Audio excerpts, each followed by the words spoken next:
profession quand on me demande graphiste BDiste, on va dire, étant donné que je cumule les deux. Graphiste freelance donc, et puis auteur de BD, et parfois les deux activités se croisent. J'ai fait une école de communication visuelle pour être graphiste, mais je dessinais, je faisais de la BD depuis tout petit, depuis l'école primaire, mais en amateur. Et je pensais pas en faire mon métier un jour, je pensais que ça resterait une passion. J'étais en CM1, hein, d'ailleurs j'ai encore derrière mes horreurs de quand j'étais petit, avec des copains. On faisait ça à la récré, les profs regardaient ce qu'on faisait, ils étaient derrière nous, donc ça c'était super. Et, arrivé au collège, deux copains avec qui j'étais depuis l'école primaire, on avait fait une BD de plus de 50 pages, enfin, qu'on n'a jamais fini, parce que c'était n'importe quoi. Chacun faisait une page. C'était des 3 vikings qui se retrouvaient dans l'espace.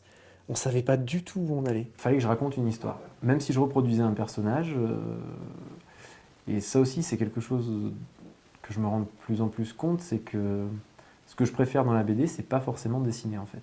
C'est vraiment raconter les histoires. Mais comme le dessin c'est quand même quelque chose d'assez important, voilà, raconter en dessinant, donc d'une façon ou d'une autre. Même quand je prends autant de plaisir, on va dire, à faire un storyboard qu'à faire la BD finalisée. Au début, c'est Mickey qu'on reproduit, c'est quoi? C'est Tintin surtout. Alors là, il y a une grosse période Tintin. Avec du recul, je trouve le personnage de Tintin presque plus fade que les personnages secondaires, comme le capitaine Haddock, le professeur, voilà.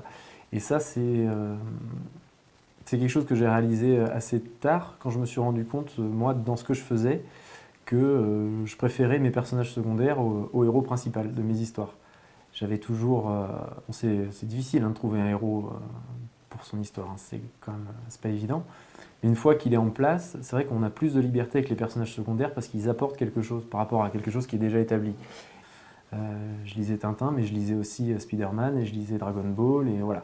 J'ai eu des choses assez différentes dans les façons de raconter surtout.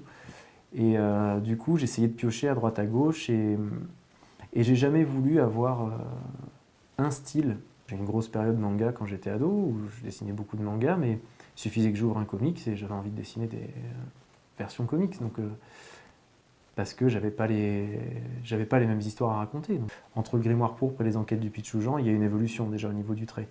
Ça s'adresse aux enfants, donc c'est un peu plus rond, le côté manga ressort un peu plus. C'est des grosses cases, c'est un peu plus dynamique.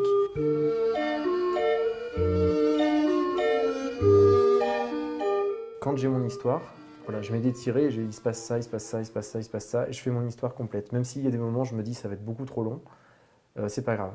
Et ensuite, je découpe en parties, et j'essaie de voir ça fera tant de pages. Ça fera tant de pages. Après, je sais combien font mes parties, et je vois s'il faut que je retire des pages ou pas. Et je reviens dessus pour délimiter le nombre de pages. La suite, Michael, ça va être quoi? Le tome 4 du Grimoire que je suis en train d'écrire. Un petit storyboard, plein de bons gros gribouillages. Ça, c'est le storyboard. Alors, j'ai toujours besoin de le faire et de me l'imprimer comme ça, pour pouvoir le lire. Et en général, c'est là où je modifie pas mal de choses. J'arrive à voir un petit peu plus facilement si, par exemple, cette ligne-là de cases, si je la passe là, qu'est-ce que ça va donner, voilà.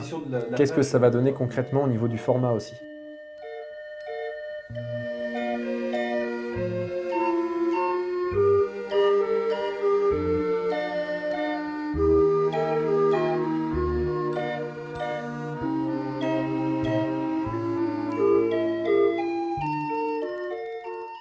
J'ai eu l'occasion de rencontrer donc Jean-Marc Ferrer,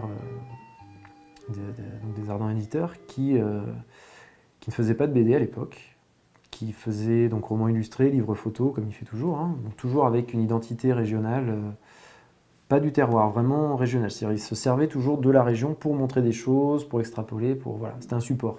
Il voulait un projet jeunesse, il ne savait pas quoi, il n'était pas fermé sur la forme, BD pourquoi pas, hein. Et je suis parti sur ce qui moi m'intéressait à l'époque, ce qui m'intéresse toujours d'ailleurs, c'est les contes et les légendes. Donc je me suis documenté énormément dans des bouquins, ou même des histoires qu'on me racontait, ou des histoires qui étaient rattachées à certains lieux. Je l'ai ancré dans la région, dans des lieux qui existent. Je me sers de la gare, de la cour du temple, toutes ces choses-là, des fois juste comme décor. Je voulais 2 ados, et je voulais donc un frère et une sœur, et je voulais que ce soit un peu Monsieur Tout-le-Monde. Le gamin, c'est un ado, pour rappeler le côté manga, il a les cheveux un petit peu tout debout sur la tête. La fille, les cheveux un peu longs, et puis pour qu'elle ait quelque chose quelque chose de particulier, j'ai fait une mèche qui lui retombait sur le visage, voilà. Je voulais pas qu'il fasse héros. Je voulais que ce soit deux gamins lambda à qui il arrive des trucs, des histoires fantastiques et qu'ils ils se retrouvent au milieu de tout ça, qu'ils soient un petit peu perdus, qu'ils ne sachent pas comment réagir, qu'ils aient peur par moments.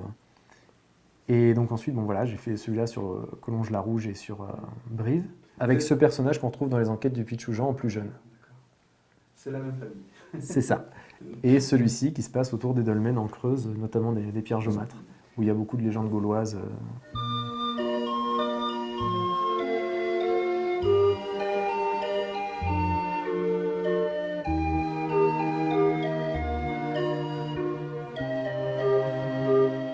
Il y a cette expo ouais, depuis le 22. Qu'est-ce qu'on y voit C'est une expo de planches originales du grimoire, donc les trois tomes sont représentés.